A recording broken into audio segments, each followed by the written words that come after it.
With the reveal of NHL 24, we have received a ton of news regarding the game. Well, the trailer revealed tons of gameplay stuff, and I've gone over stuff about Hockey Ultimate Team and World of Chell. Something that seems to have been glossed over is that there's two different editions of the game. The Standard Edition and the X Factor Edition. Now, what's the difference? What are the prices? And what do you get for each one? We're going to go through each one of them individually, and hopefully I can help you make a decision on which one to purchase if you decide to purchase one at all. Now, first of all, guys, if you're new to the channel, please don't forget to subscribe and leave a like if you're excited for NHL 24. I upload daily here on the channel, and I will have plenty of news regarding NHL 24 before its release on October 6, 2023. Now, first up, I'm going to talk about the Standard Edition of NHL 24. If you pre-order the Standard Edition with this cover of Cale Makar, you'll be receiving three different things. The base game, a Hut Power-Up Icon Choice Pack, and a World of Chell XP Battle Pass Multiplier. On PS4 and Xbox One, the Standard Edition is going to cost you $79.99 Canadian. If you have EA Play, you'll save an additional 10%. And on PS5, the Standard Edition will cost you $89.99. Now, in the United States, the Standard Edition will be $59.99 for PS4 and Xbox One. And for PS5 and Xbox Series X, it will be $69.99. If you pre-order the Standard Edition, you will be able to play on October 6th with the full worldwide release. So there you have it. That's your Standard Edition and the three items you get for pre-ordering the game. You'll be able to play on October 6th, and to save 10%, you can always use your EA Play discount. Now we're going to switch focus to the other edition of the game that's been announced. The belief is that this one is actually digital only. I'm talking about the X Factor Edition. Now the X Factor Edition actually gives you both generations of the game. You can see here on PS5, I have the X Factor Edition, so I have the PS5 version, but I also have the PS4 version of NHL 23. The same can be said for NHL 24 next year. So if you're on old gen and you want the pre-order bonuses and everything that comes with the X Factor Edition, but you don't have a PS5, you can still play the game on PS4. Now that being said, if you wanted to do so, the X Factor Edition of NHL 24 is going to cost you $129.99 Canadian dollars, or $99.99 USD. Now, what do you get for the X Factor Edition? Why is it so expensive? Well, let's jump in and find out. The NHL 24 X Factor Edition comes with the following items: the base game, Dual Entitlement, which is both the PS4 and PS5 editions of the game, as well as the ability to transfer over your progress from PS4 to PS5. 4,600 NHL points. The belief is that this can be used in not only Hockey Ultimate Team, but with the new edition of the Battle Pass and Storefront in World of Chell.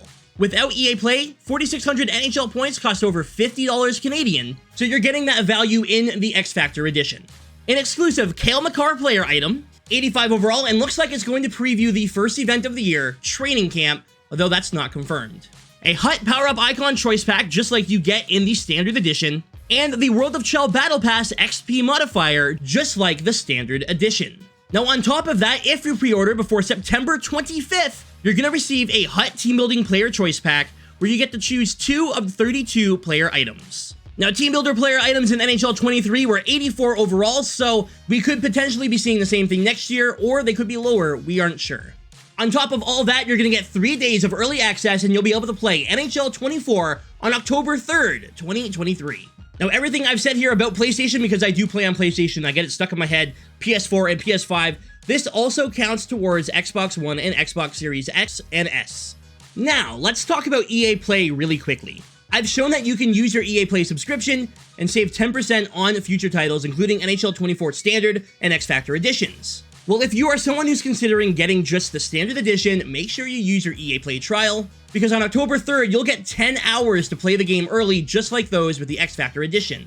The difference between the two, X Factor Edition is unlimited, the EA Play trial is indeed 10 hours confirmed. That means if you're someone who specifically wants the X Factor Edition for the 3 days early, probably don't do it just for that.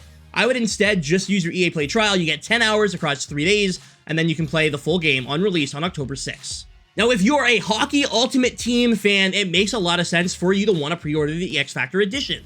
As for those playing World of Chell or Be a Pro or Franchise or offline modes, I don't know if it's really worth it. The 4,600 NHL points, which used to be Hut points, is kind of intriguing if you are playing World of Chell. You can probably use these to either unlock Battle Pass tiers or stuff in the store. And if you're a Hut player, you can use them to buy packs. If you're somebody who's going to spend extra money on the game anyways, it's probably smartest to do this. Pre-order the X Factor Edition, get your NHL points, and use them where you want to use them. Maybe give yourself a head start in Hockey Ultimate Team, or unlock those vanity items in World of Chell, whatever you want to do. But if you're not somebody who's interested in spending money on the game post-launch, personally, I think the Standard Edition is good enough. You still get the XP modifier for World of Chell, and you get an Icon Choice Pack and Hockey Ultimate Team, and you don't have to fork over the extra $40 it's going to cost you. Now, if you're somebody who's planning on upgrading your console throughout the year, that might be a little bit different. The X Factor Edition makes the most sense, so that way you can play the next-gen version on your next-gen console. With that being said, it doesn't mean that you won't be able to play NHL 24 on your next-gen console when you upgrade. You'll still be able to play the old-gen edition, and you won't lose any of your progress. The X Factor Edition makes it so that way you get both versions and you can transfer your progress if you're upgrading your console. Now guys, hopefully I was able to answer any of your questions, but if you have any more and if I missed anything, leave a comment down below and I will do my best to answer any questions you have regarding the pre-orders of NHL 24 and the different editions. Now guys, for what it's worth, in NHL 23, if you did not pre-order the game, you still got a bunch of the rewards. You didn't receive the Team Builders, the X Factor Choice Pack, or, of course, the Early Access. So if you're still on the fence about buying the game, maybe you want to try it before you buy it, you won't be missing out on too much. And again, you could be using your EA Play trial to get 3 days early access to try the game before you buy it and make a decision. Anyways, guys, that is going to do it for this video. Thank you so much for watching. Leave a like if you enjoyed. Let me know down below which one you're looking at the most. Are you interested with all the stuff in the X Factor Edition? Are you going to go standard? Or have you decided that this is the year you're not going to buy? Let me know down below. Let's start a discussion. And for now, I'm out of here, but I will be back again tomorrow with another video. I appreciate all the support lately. I can't wait for NHL 24 to drop when we can start doing some more series and doing different stuff. But for now, I'm gone. Thanks for watching, guys. Stay frosty.